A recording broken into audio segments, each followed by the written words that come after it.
Tried learning Tagalog and Bisaya words. I was listening to the Manila radio before. I was watching that TV Patrol and watching some of the other TV channels and their drama series, trying to pick up words. I was listening to some of their songs, to some of their Tagalog singers. I was always looking up Cebuano words, running them through translator, which I point out doesn't work very well much of the time. Plus, my partner helped me learn some of the words as well.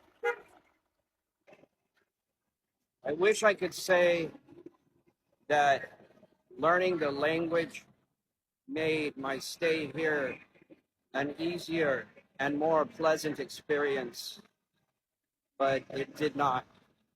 Let me give you an example of why that is.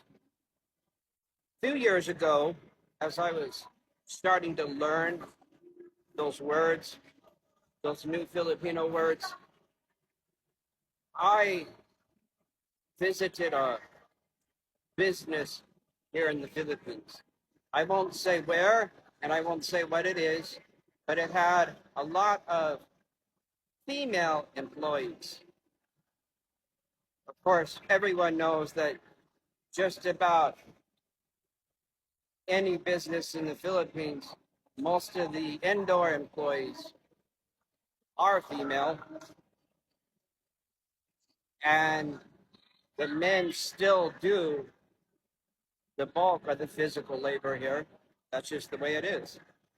Of course, you don't see that many female construction workers and female plumbers back home either.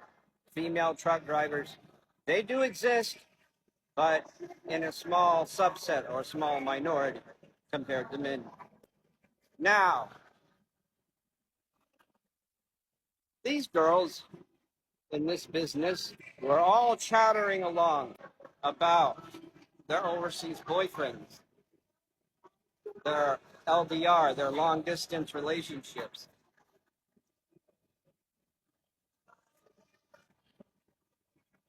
I mean, you guys really have no idea. All but one of these women were already married, legally married. And they were throwing around words like bayad, pera, cuarta, ilad, sana all. And they were all laughing about it. You know, they were even comparing notes. All the girls at this business had their own social media group chat too. See, it was a game to them. They were trying to find the foreigner who would send them the most money on Western Union. And generally speaking, they targeted elderly men. Most of them had an internet guy on the hook in America. One of them had a guy in Denmark. There's a saying here in the Philippines that they call the 4 M's. Matadang, mayaman, madaling, mamatay. It's a Filipino expression that is popular amongst young women here. Now, I admit my pronunciation isn't great, but loosely translated, the term means rich old man who is about to die. See, their aunts and their cousins and even their mothers advise them when they're younger to look for the 4 M's. They were pulling out their smartphones and comparing which guy was sending them more money. Right in front of me, too. They had no shame.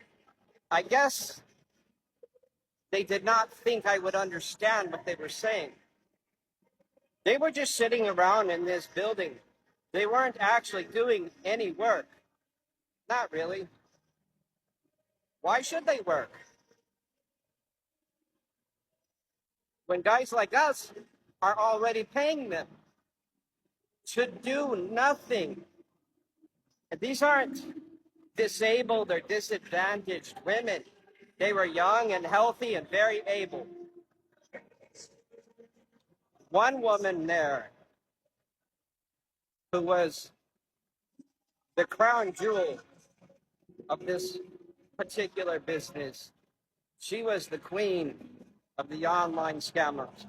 She had successfully solicited around 200,000 pesos from her elderly online boyfriend in one single go. That's around $4,000 right there. That's around $4,000 that this poor old geezer lost to her. She was married, by the way, and still living with her husband. Because I actually knew her. In fact, I knew most of them.